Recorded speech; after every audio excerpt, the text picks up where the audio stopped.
105,3 Fox Radio Jogja, Your Soul, Your Hits. Selamat malam Sobat Fox, selamat hari Rabu juga.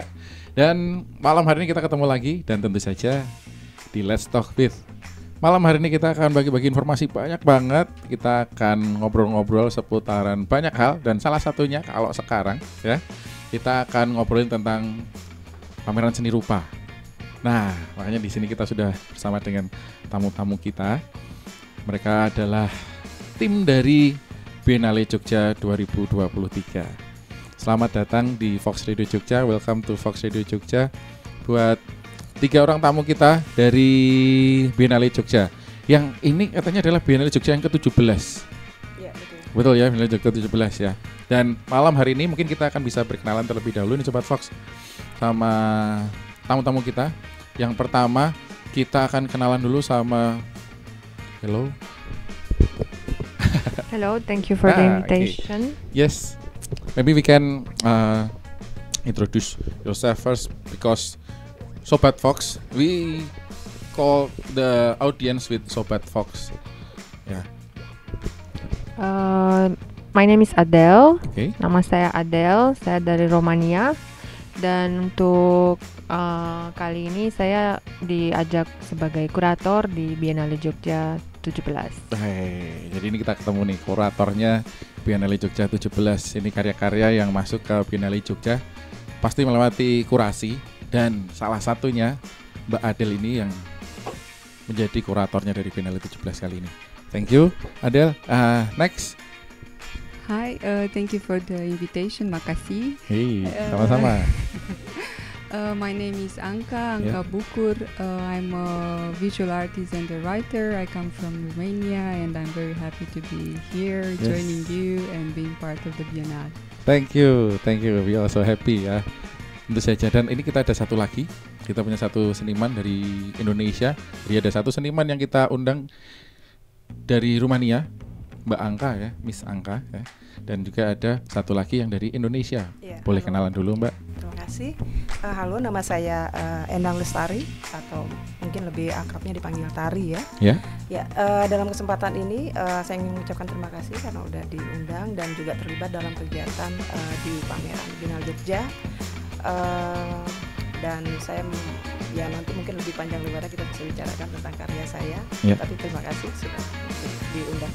Tapi sebelumnya sudah pernah Mbak untuk berpameran di Biennale Jogja atau ini yang pertama kali? Ada beberapa pameran Biennale Jogja dulu sebelumnya ada. Sudah pernah juga. Oke, dan ini berarti karya-karya baru juga? Karya yang ditampilkan karya-karya terbaru tentunya yang berkaitan dengan tema yang diangkat oleh Biennale Jogja. Nah, terima kasih Mbak. Nah, nanti kita juga akan tahu lebih jauh lagi tentang temanya, tentang kenapa yang dipilih tema ini dan juga tentu saja gimana proses kurasiannya yang nanti akan dijelasin sama Mbak Adele ya, lebih jauhnya seperti apa. Tapi sebelumnya juga pastinya Sobat Fox, kita akan informasikan dikit bahwa Biennale Jogja ini berlangsung di Oktober. Jadi kurang lebihnya 1-2 minggu ke depan ini kita sudah bisa menikmati Biennale Jogja yang berlangsung cukup lama ya, karena ini akan 1 bulan lebih kurang lebihnya. Dan ini juga tadi kita sempat ngobrol, sempat dapat bocoran sedikit bahwa acaranya tidak terpusat di satu lokasi, tetapi ini tersebar di penjuru Yogyakarta. Nanti ada di mana saja pelaksanaannya, seperti apa bentuknya, mungkin juga gimana Sobat Fox kalau mau mengakses ke Biennale Jogja yang ke-17 ini, nanti kita akan jelasin lebih lanjut lagi.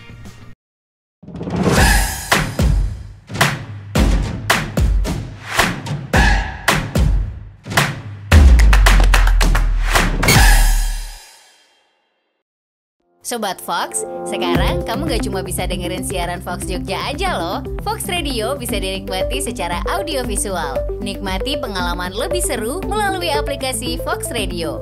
Kamu bisa menonton siaran Fox Radio Jogja sekaligus menikmati fitur live chat. Seru kan? Yuk download aplikasinya sekarang di App Store dan Play Store. Gunakan produk Kutus-Kutus Tombo Waras. Minyak Kutus-Kutus. Minyak Tanamu Tanami. Sabun Kalila Kalila. sabun Tanamu Tanami. Dapatkan produk dengan kualitas asli hanya melalui customer service atau distributor terdekat di kota Anda.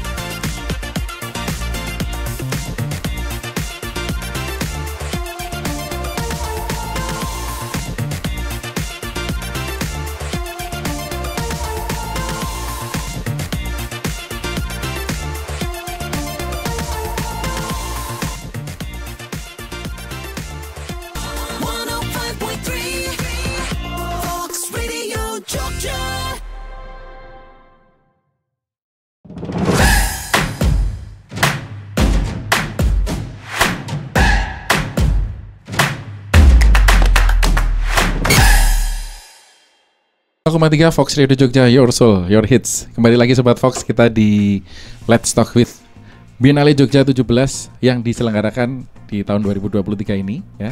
Dan tadi kita udah sedikit cerita bahwa spill dikit nih bahwa kita akan mulai di bulan Oktober ya, kurang lebihnya, dan itu berjalan sampai 1 bulan lebih. Nah, mungkin untuk lebih jelasnya di Biennale Jogja 17 kali ini pasti juga ada tema-tema tertentu, pasti juga ada visi misi ataupun kekhususan tertentu di penyelenggaraan kali ini yang akan membuat jadi perbedaan dengan penyelenggaraan Biennale Jogja sebelum-sebelumnya ataupun bahkan mungkin berikutnya. Nah, kali ini mungkin kita akan tanya secara langsung ke kurator dari Biennale Jogja 17. Apa nih tema dari Biennale Jogja ke-17 kali ini? Oke, sebenarnya temanya dikurasi bersama-sama, jadi ada 4 kurator, ada saya, ada Mas Eka dari Maumere. Oh, Mas Eka dari Maumere. Ya, ada Shilasha dan Hitman dari Nepal. Jadi kami berempat diajak oleh Biennale untuk mengkurasi edisi Biennale kali ini. Jadi temanya kami rancang bareng-bareng dan kami menemukan judul dan konsep tentang Titan. Mungkin pendengar ya, publik di Indonesia, di Jogja khususnya lebih tahu apa itu Titan ya. Titan. Kalau saya juga baru belajar dan kami baru belajar bersama apa itu Titan dan bagaimana koneksi dengan embodied knowledge itu, pengetahuan menubuh ya. Jadi kalau bahasa Indonesianya pengetahuan menubuh itu lebih ke pengalaman-pengalaman yang muncul di satu lokasi tertentu yang punya spesifisitas, punya pengetahuan yang hanya ada di tempat itu. Misalnya tentang bagaimana masyarakat agraris atau rural yang hidup di desa atau di satu lokasi di mana hubungan mereka dengan lahan, dengan tanah itu memang ada sejarahnya yang lebih khusus. Misalnya di Maumere perempuan lebih punya peran dan kekuatan untuk memilih dan untuk menjaga dan untuk ya memutuskan apa yang bisa dilakukan dengan lahan komunitas itu misalnya. Nah, kalau di Jogja Titan itu lebih, atau di konsep Biennale ini lebih ke bagaimana pengetahuan lokal itu yang membaca nature ya, reading nature science, and how we can think about what has changed dari masa lalu. Misalnya sekarang kan kita susah untuk memprediksi cuaca, betul, karena semua dengan climate change, dengan banyak perubahan dengan perubahan urban, perubahan climate itu, kami jadi susah untuk it's more difficult to read like what is going to happen with this nature, or to read nature science in general. Jadi itu tadi mungkin Sobat Fox, kalau misalnya ini, kalau boleh cerita sedikit nih, kalau ngomongin tentang Titan, berarti kan ini kalau dalam konsep bahasa Jawa ada yang namanya niteni, Titan atau mencermati. Dan ini salah satunya kalau tadi diceritain tentang rural, tentang kehidupan penduduk di pedesaan atau di rural tadi itu, yang paling terlihat adalah tentang mencermati alam sebagai tanda untuk mungkin mulai bercocok tanam gitu kan berarti ya, untuk mulai kapan harus menanam ini dan sebagainya terkait dengan kehidupannya orang di desa dan sebagainya gitu. Nah ini sekarang ada sedikit perubahan kan ya, namanya climate change tadi itu, karena ada perubahan iklim yang membuat kita jadi ada tantangan baru untuk melakukan niteni ini gitu kan ya. Nah, tapi juga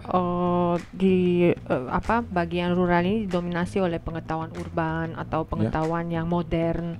Jadi kami juga mencoba untuk kayak resistance dengan membawa ke depan atau bringing back this embodied knowledge, these traditions, these histories and forms of like relationship with nature, with communities and so on. So it's like a more complex understanding of what is Niteni and Titen. Oke, jadi ini tadi adalah tentang mungkin lebih detailnya lebih jauh lagi, lebih kompleks lagi dari versi Niteni itu ya, karena ini akan disangkut pautkan dengan konsep modern dan sebagainya gitu, nggak cuman dari, pokoknya tadi akan mempertemukan dua konsep yang berbeda gitu dalam pelaksanaannya. Nah, akhirnya kemarin kalau boleh tahu dari Mbak Adel, ada berapakah seniman yang ini diundang semua atau seniman boleh ada submission gitu akhirnya? Kalau seniman diundang semua, kami karena kurator adalah kurator yang hidup di lokasi yang berbeda-beda, kami mengundang seniman yang dari lokasi kita. Misalnya saya dari Eropa Timur, saya mengajak seniman dari Eropa Timur, kalau Shilasha dan Hitman dari Nepal atau Central Asia, dan Eka dari East Indonesia, dan juga ada banyak dari Indonesia, Jawa ya, atau Sulawesi juga ada. Jadi dari berbagai pulau di Indonesia. Ada berapa seniman yang akhirnya ikut di Biennale Jogja 17 ini? Ada lebih dari 60, jadi hampir 70 seniman, komunitas, kolektif, platform, jadi nggak cuma seniman. Jadi kami berusaha untuk edisi ini untuk tidak membedakan antara seniman, pengrajin, kolektif or community, so it's very fluid selection. Jadi ada sekitar 70 itu termasuk kelompok-kelompok gitu ya, yang mungkin kalau di total secara perorangan bisa lebih dari 70 jauh lebih itu. Dan ini katanya nih Sobat Fox, ini tuh tersebar di beberapa area di Yogyakarta, walaupun memang berpusat ya di Taman Budaya berpusat di Taman Budaya Yogyakarta. Tapi ini sampai mana aja kalau boleh tahu, dan kenapa ini melebar sampai ke daerah-daerah tersebut? Ya, jadi ini pilihan Direktur Biennale untuk menggeser lokasi Biennale dari Jogja National Museum yang kemarin-kemarin selalu diselenggarakan di situ ke Desa Bangunjiwo dan Panggung Harjo. Jadi ada berbagai lokasi. Yang pertama Taman Budaya yang jadi pusat, dan dari situ orang-orang bisa ke daerah Bangunjiwo. Itu ada beberapa lokasi, misalnya Sekar Mataram, ada sebuah gudang yang kami sewakan untuk dijadikan ruang pameran gitu, Terus ada beberapa lokasi di Loh Jinau, itu restoran dan juga ruang residensi seniman. Lalu di Panggung Harjo ada Kampung Mataraman, di mana lokasi itu untuk pembukaan Kampung Mataraman, nanti pembukaannya tanggal 6 di sana. Lalu ada Pendapa Art Space, ada Karangkitri. Jadi kami untuk Biennale ini bekerja sama Pak Lurah dan komunitas-komunitas di Panggung Harjo, misalnya juga dengan Desa Prima. Jadi ada ibu-ibu yang ikut kerja sama seniman dari Turki, namanya Güneş Terkol. Jadi dia akan membuat bordir yang besar gitu bersama ibu-ibu, dan jadi dipamerkan di Kampung Mataraman di Ratan. Jadi ada satu galeri kecil di dalam Kampung Mataraman. Oke, berarti kalau gitu Mbak Adel juga berinteraksi sama Pak Lurah. Pak Lurah itu? Ya, saya kenal Pak Lurah dari dulu. Dia memang sangat luar biasa. Pak Arif ya? Yudi, Pak Yudi, Pak Wahyudi namanya, Wahyudi ya, Pak Wahyudi. Yudi. Dia juga ikut ke Dokumenta itu yang dikurasi oleh Ruang Rupa 2 tahun lalu atau 2 tahun lalu ya, di Kassel, Jerman.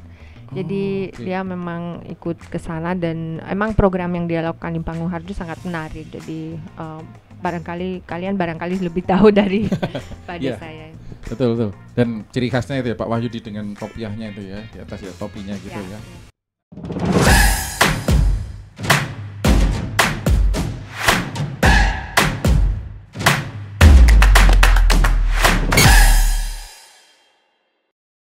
Sobat Fox, sekarang kamu gak cuma bisa dengerin siaran Fox Jogja aja loh. Fox Radio bisa dinikmati secara audiovisual. Nikmati pengalaman lebih seru melalui aplikasi Fox Radio. Kamu bisa menonton siaran Fox Radio Jogja sekaligus menikmati fitur live chat. Seru kan? Yuk download aplikasinya sekarang di App Store dan Play Store. Gunakan produk Kutus-Kutus Tombo Waras. Minyak Kutus-Kutus. Minyak Tanamu Tanami. Sabun Kalila. Sabun Tanamu Tanami. Dapatkan produk dengan kualitas asli hanya melalui customer service atau distributor terdekat di kota Anda.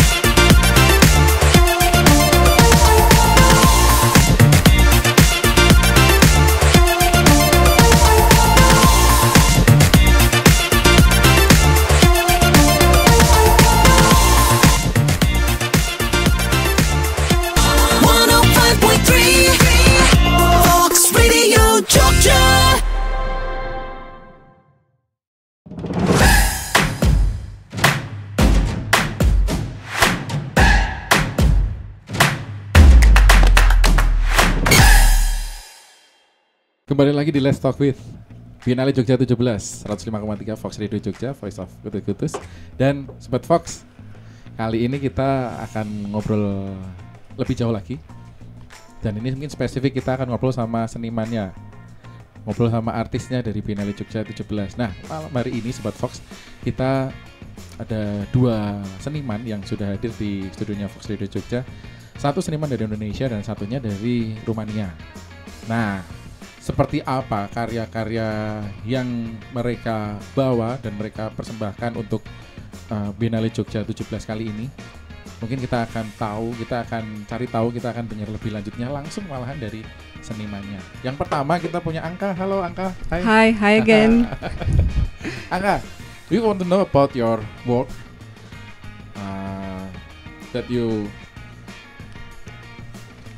bring to the Biennale Jogja 17 right now. Yeah. Okay. So my work is called A Labor of Love. Labor of Love. A Labor of Love, and it's commentary about the work and the labor that women do. Yeah. Because it's always understood as a labor of love, like something that you do from love. Is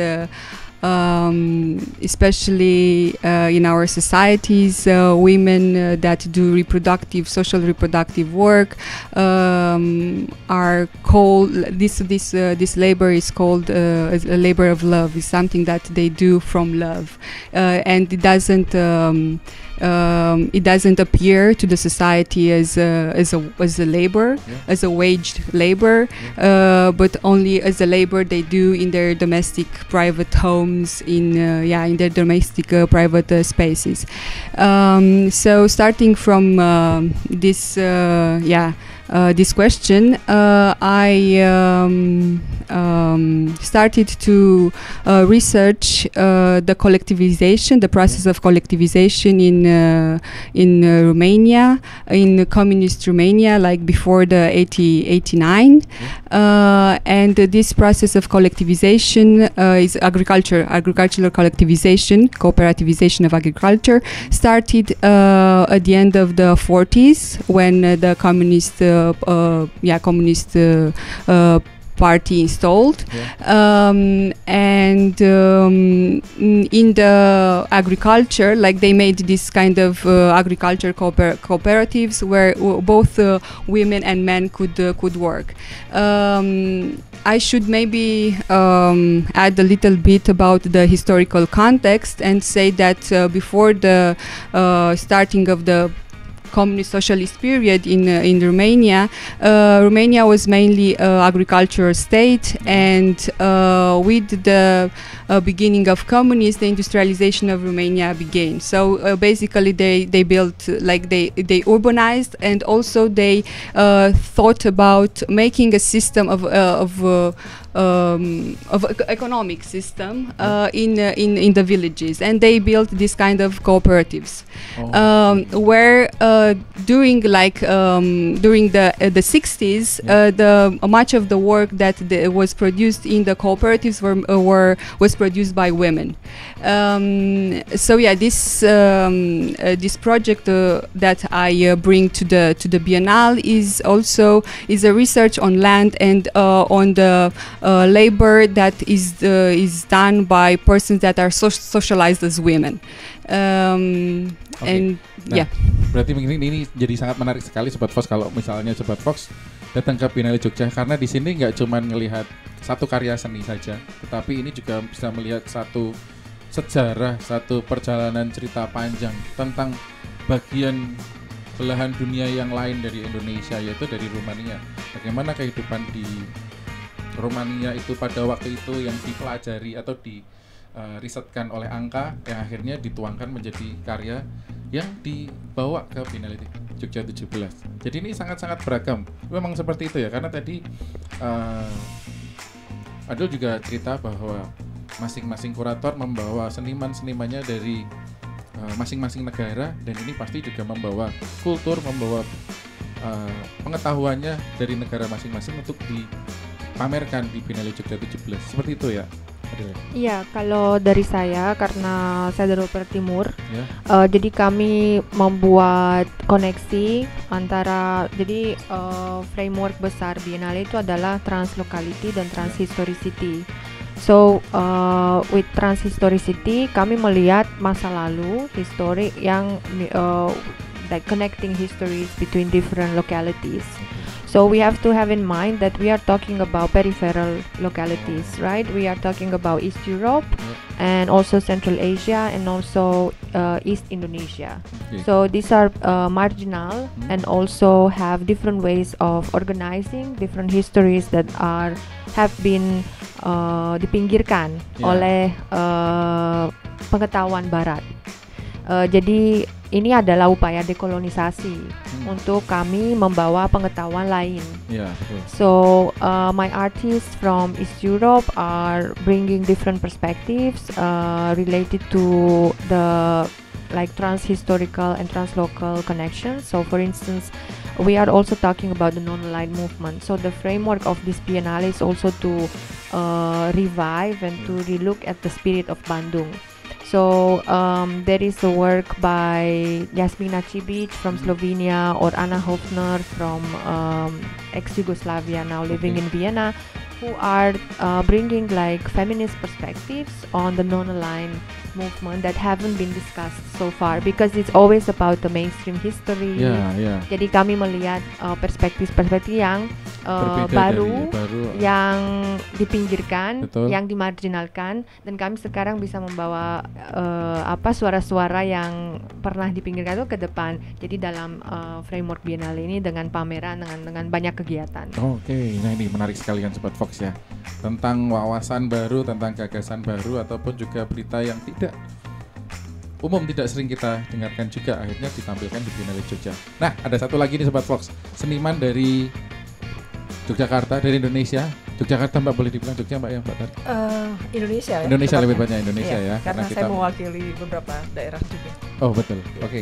Nah, apakah hal yang sama yang dibawa oleh Mbak Tari di Biennale Jogja 17 atau berbeda Mbak? Kaitannya dengan tema yang diangkat di Biennale Jogja kali ini, itu saya mengangkat atau mengusung tentang bagaimana sejarah lampau saya. Kebetulan saya lahir dan besar di Aceh, yang tentunya punya nilai punya sejarah, punya pengalaman, punya suasana politik yang berbeda tentunya dengan di Jogja. Dan ketika lahir dan besar di sana, orang tua saya asli Jogja sebenarnya, karena beliau tentara. Akhirnya mereka pindah ke beberapa daerah termasuk di Aceh. Nah, pengalaman-pengalaman historis, budaya dan segala hal yang terdampak di sana itu berbekas tentunya. Dan di Biennale kali ini saya mengangkat tema tentang dermaga tepi pantai. Itu kenapa dermaga? Karena itu mengaitkan kita bahwa Indonesia terdiri dari beribu-ribu pulau ya. Maksudnya banyak pulau, sehingga simbol atau metafor dermaga itu menjadi satu related, penguat atau pengunci, pengikat, penghubung antar satu pulau dengan pulau yang lain. Jadi memang dan juga punya punya memori tersendiri juga. Jadi ketika dulu masa kecil saya, ketika mau ke daerah yang lain di Indonesia, tentunya hanya melalui lewat jalur laut. Makanya melalui dermaga-dermaga itu. Iya, antar dermaga itu. Jadi memang harus melalui laut karena zaman dulu kala mungkin sulit untuk bisa naik pesawat ya, karena memang pada masanya memang tidak memungkinkan, dan tentunya lewat laut. Dan lewat laut itu banyak hal yang terjadi. Dan kenapa dermaga yang saya pilih ini tentu berkaitan dengan terjadinya banyak pertukaran budaya, pertukaran religi, agama, dan isu-isu politik yang terjadi di dermaga justru. Jadi pertukaran dan banyak hal itulah yang akhirnya menjadi satu momentum yang tepat yang ingin saya hadirkan di pameran Biennale Jogja kali ini. Ini satu karya saja atau ada beberapa karya Mbak? Saya ya kebetulan kemarin mendapatkan kesempatan untuk merespon salah satu desa juga di Bangunjiwo ya, di daerah Kasongan tepatnya. Nah kebetulan karena basic saya adalah sebagai seniman keramik dan multimedia, sehingga Kasongan adalah salah satu tempat yang tepat bagi saya untuk bisa bercerita banyak tentang tanah liat. Betul. Ya, tanah liat.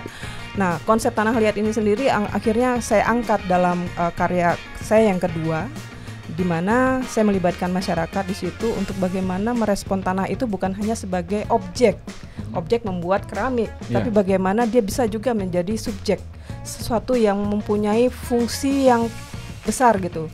Jadi karya itu justru ketika saya hadirkan tidak dibakar, karena setelah dibakar dia akan selesai sebagai karya, sebagai keramik saja. Tetapi saya akan hadirkan dalam konteks dia bisa direspons, bisa mendapatkan reaksi baik dari alam, dari sekitar, bahkan dari manusia.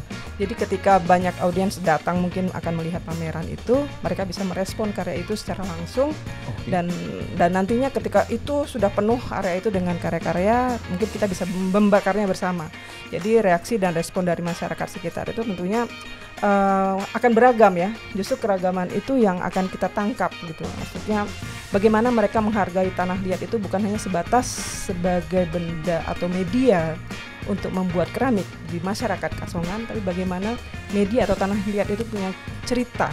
Dan kebetulan desa itu ketika saya ngobrol gitu ya dengan masyarakat di sana, ternyata desa itu juga dulunya punya nilai sejarah ketika masa-masa perjuangan sebagai daerah area dapur umum untuk masa perjuangan 11 Maret kalau nggak salah ya. Di Bangunjiwo Kasongan itu ya? Iya betul, ya? Jadi memang punya nilai historis juga, sehingga momentum itu juga saya hadirkan untuk bisa mendapatkan jejak sejarahnya gitu dalam karya ini. Jadi cukup lengkap ini ya, dari beberapa sudut pandang akhirnya untuk menyikapi satu tadi tema dengan konsepnya tadi juga dermaga dan sebagainya, dan akhirnya bercerita tentang lokasi pun juga menjadi satu poin yang menarik. Poin menarik dan penting juga, karena keterlibatan masyarakat itu juga penting. Ternyata masyarakat juga berhak menjadi terlibat sebagai seniman juga dalam pengkaryaan. Berarti di karyanya Mbak Tari, masyarakat ataupun yang datang itu juga bisa berinteraksi sama karyanya? Tentu bisa, sangat diharapkan. Ya. Dan ini berarti Sobat Fox kalau mau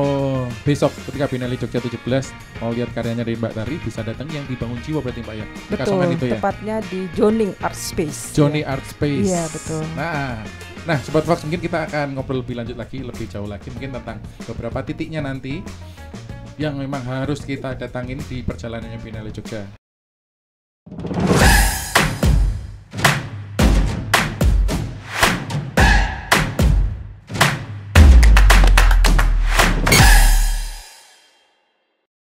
Sobat Fox, sekarang kamu gak cuma bisa dengerin siaran Fox Jogja aja loh. Fox Radio bisa dinikmati secara audiovisual. Nikmati pengalaman lebih seru melalui aplikasi Fox Radio.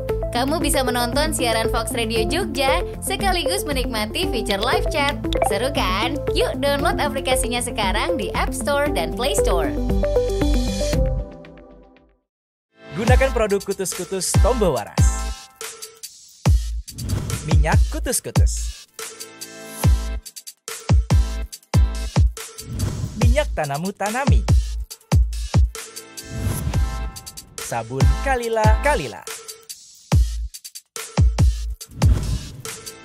Sabun Tanamu Tanami. Dapatkan produk dengan kualitas asli hanya melalui customer service atau distributor terdekat di kota Anda.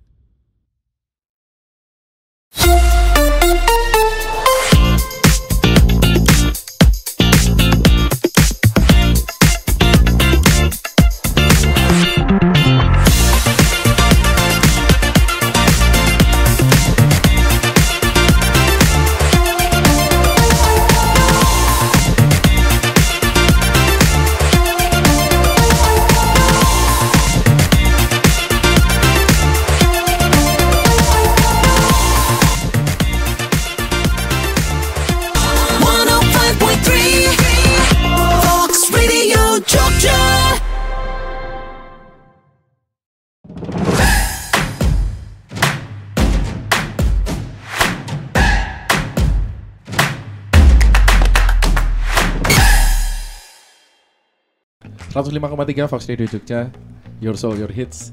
Mungkin tadi Sobat Fox udah dengar sih ya cerita-ceritanya dari senimannya juga langsung, ataupun juga apa karya yang akan dibuat, itu juga tentu saja. Tapi tentu saja juga ada yang berbeda nih. Kalau tadi diceritakan juga yang dibawa ke pameran ini nggak cuma karya, tetapi juga ada cerita, ada sejarah, ada sudut pandang yang berbeda juga dari satu cerita, satu lokasi, seperti yang tadi disampaikan oleh Angka tentang Romanianya dari sudut pandang yang berbeda. Nah, kali ini malam hari ini juga tentu saja kita sebenarnya pengen nanya nih. Kalau mungkin tadi dari Mbak Tari kan ya sudah dekat dengan kasongannya, sudah dekat dengan keramiknya gitu, karena memang karyanya juga dari keramik dan sebagainya.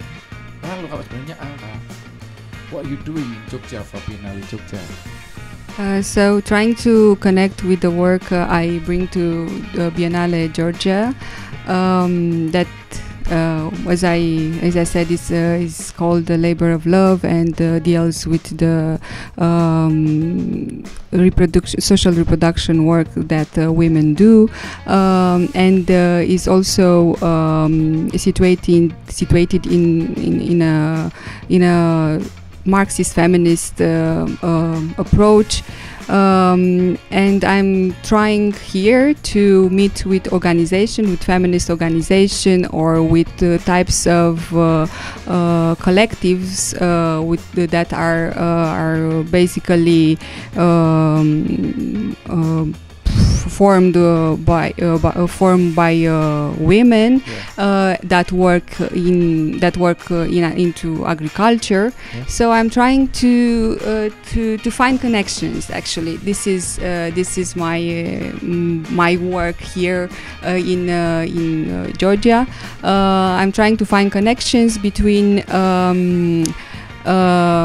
situated knowledge, a knowledge that is situated in East Europe, in Romania, and a knowledge that is that grows, like that develops here.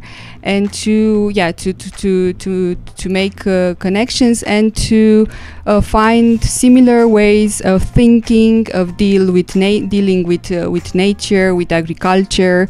And I think it's very important, this question of agrarian question, because it's a question that survives into all types of economy.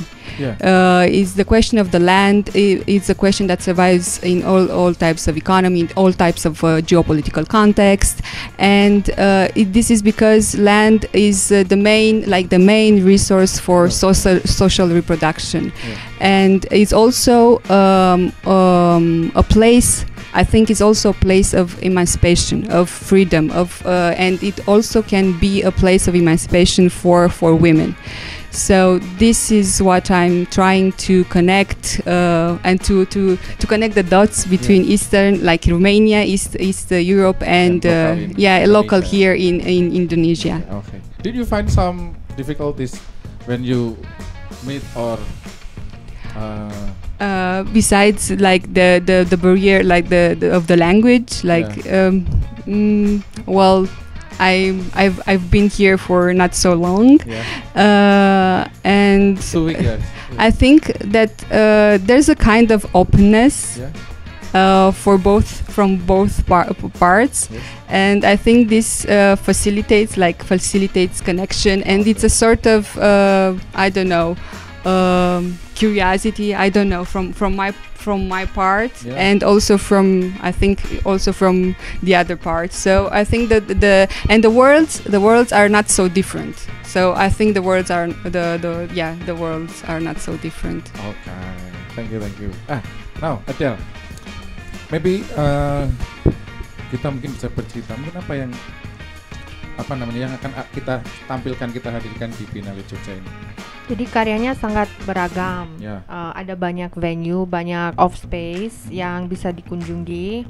Kalau menurut saya itu wajib ke Taman Budaya, ke Kampung Mataraman, dan juga ke Gudang di Bangun Jiwa. Itu nanti di Gudang itu banyak karya yang besar-besar, yang spektakuler, dan juga banyak video yang bisa ditonton, dan ruang itu memang sudah sangat menarik karena itu gudang jadi bagaimana karya kontemporer bisa hadir dalam satu ruang yang bukan ruang seni Betul.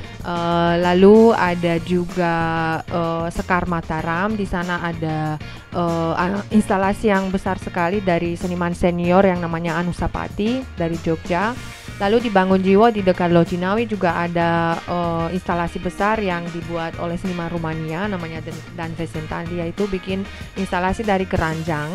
Keranjangnya 80 buah. Jadi sangat besar sekali. Nanti keranjang yang namanya The Harvester itu nama instalasi karyanya. Jadi ada banyak sekali tempat, dan itu perlu mungkin 1-2 hari untuk orang bisa ke semuanya. Jadi harus menyiapkan 1 hari untuk satu daerah, misalnya untuk Bangun Jiwa, lalu besoknya ke Pangungharjo, lalu besoknya ke Taman Budaya. Jadi bisa dinikmati selama seminggu 2 minggu. Jadi 1,5 bulan bisa ke semuanya. Ke semua tempatnya.